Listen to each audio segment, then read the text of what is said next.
What did you, Modified 95 family? We are back. Just after work, I'm taking a minute. My daughter's sleeping, so I'm stealing this time away to work on this little project that is long overdue.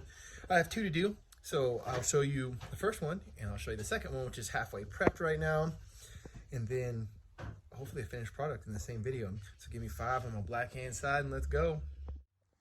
This is the valve cover that I'm going to use on the B16. I have a matching one. I stripped the black paint off, the wrinkle black off both of them. And this one is almost painted. I need to, almost ready for paint, excuse me. I need to go through this. I need to clean it up just a little bit more. I'm not gonna worry about those little spots of black I couldn't get off. They were sticking so well, I don't think they're gonna rise up. So what I'll go over this is I'll use a Scotch-Brite pad and I'll scuff this whole thing up. And then I'll wipe it down with like paint thinner to make sure it's nice and clean. And then I will tape off these areas. Of course, this bad dog right here.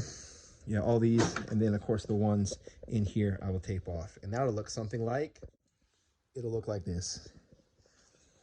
I got all these little things taped off. I have 4 more to do.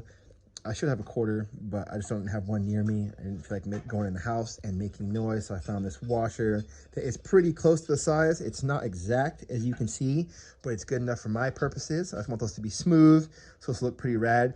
And I do not actually use these ones, but I put bolts in here just to protect the threads if I ever get those cool little holders that hold the spark plug wires, which is not really something I have on my radar, but if I ever sell this, somebody else might want to do it, so I'm trying to do a quality work. This one's been scuffed.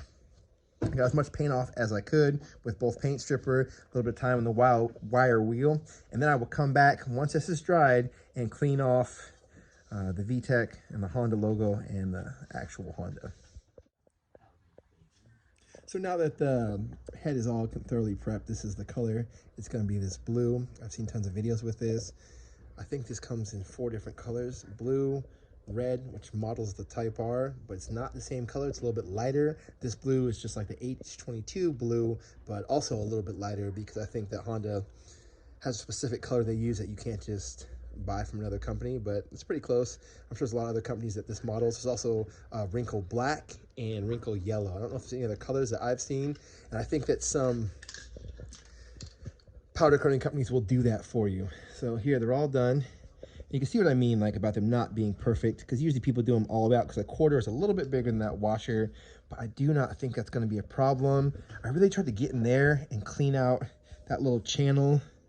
And so I just hope it's clean enough where the paint does not peel. So I got to spend at least, I don't know, 5 minutes shaking this, just really get all this chunky stuff mixed up well.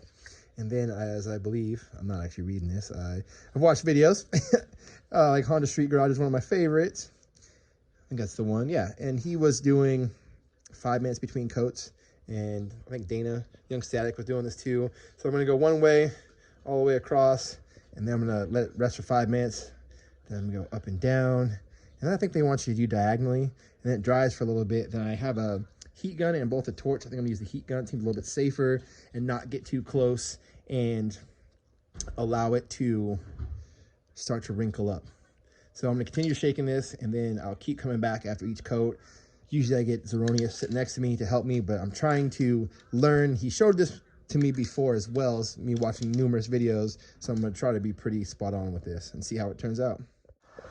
And before disaster, Zero, sitting up close in a different angle than I was standing, noticed that there was a lot of moisture in some of these spots, so he's giving it a quick little warm-up, which shouldn't affect this. Might actually help it wrinkle up a little bit better. Can you also check this back channel right there? And of course, this is minutes later, I'm still shaking this. But yeah, it's always good to have help and a second pair of eyes because you may miss something. And I'm excited to do this. I'm jacked up on a Riot plant-based energy drink. Obviously not sponsored, but very good. Especially when you get them at a discount. This is the first coat. Just going back and forth long ways. I tried to get down this little gutter here. And then also looking for a thin spot. So there's a spot like right back here where I think you could see a little bit of black through there. Yeah. But otherwise it looks pretty solid. There's a little spot right there I missed. But I guess part of this paint is it starts to shrink on its own. But this is looking pretty good. I'm pretty stoked. I'm pretty excited. Hope this turns out well. Tempted to put this in the oven. That's the way it's supposed to do, so it heats evenly. But I don't want to do that because my family's home and it'll make the house have a peculiar scent.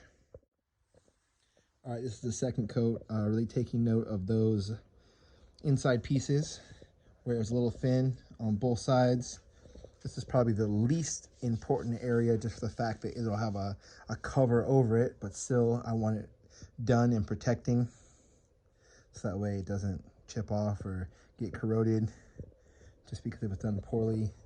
These corners, like right in there, getting in here, behind there, and there's a few spots. See if you can see this in here once again, and blocking the light in there where there was still some black paint. So I hit that a little bit heavier as well. So there'll be one more stage, and then we should be good to wrinkle it once that's set.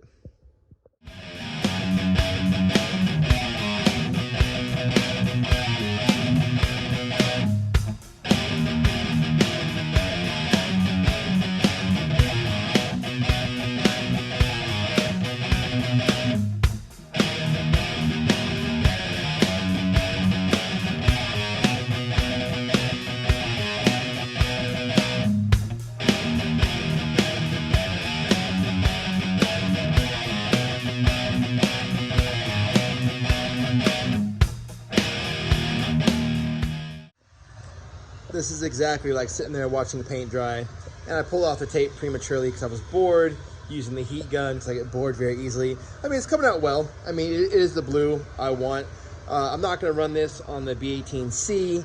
I will put this on the B16, and when I have a chance, I will paint this one, and I will take everything that I learned. Like, I'll use quarters for this as the template to make sure those are wide enough. That way, it doesn't almost cover it. I mean, it's not going to be bad because there's going to be like things on top of that, but this is not quite getting as wrinkly as we want. That's why we switched from the heat gun to the torch. Some spots like this, perfect. Like this is the amount of wrinkle I want, and some of them just stayed like extra smooth. Everything in here like wrinkled up real well. Like it's going to be covered with a cover, but everything out here was just being a jerk. So there's some good wrinkle right there, and there's like a flat spot. So we will attempt this again. I think things I will do is I'll paint when it's warmer. I will use, I think something I did was I used paint thinner instead of lacquer thinner to clean this. That's why we're using the torch beforehand to burn a lot of that off. But I think some of that might have still been on there and kept this from wrinkling up. Just kind of like settled down flat on there. But it looks cool. It's a cool color. And it'll be good enough to sit on a spare and keep any dust out until it goes onto a car. I think it'll still look good because it's not terrible, but it'll just look a little bit better on the next one. Thanks for coming along. We will have a part 2 of this where we do the other one and see how it turns out.